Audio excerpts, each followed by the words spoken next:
your ancestors, the nature spirits, and yourself in a, not the, proper way.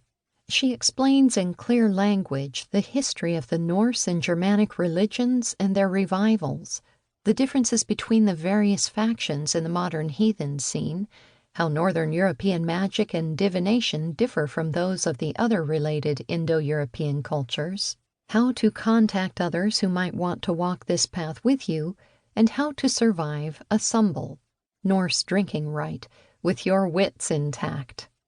If you are already familiar with Wicca or some other neo-pagan path, she will help you to understand the important differences and similarities between your path and Ásatrú. Her discussion of resources will connect you to some organizations, solid books, and other useful tools to help you on your way.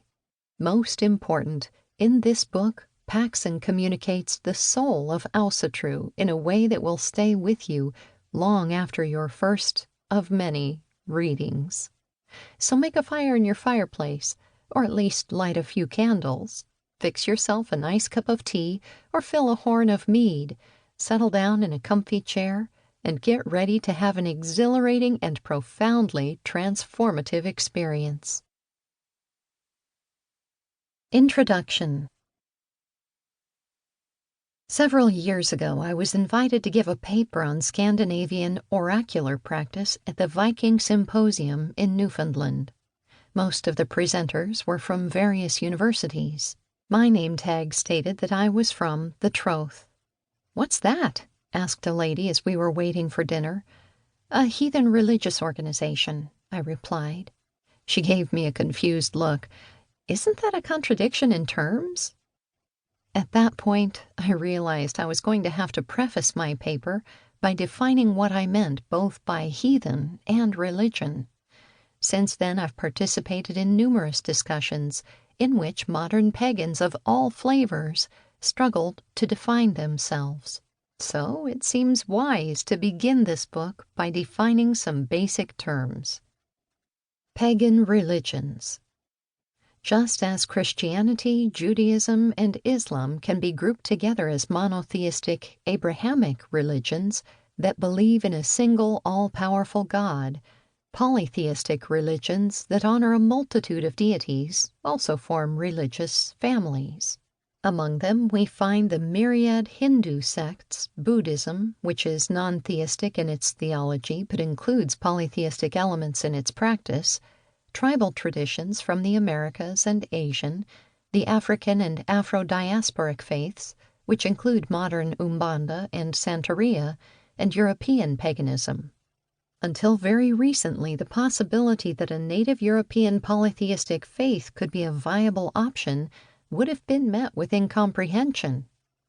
Today, however, a linear worldview that includes an inevitable progress toward a cataclysm decreed by a single, all-powerful God is proving dangerously attractive to some, and to the rest of us, simply dangerous.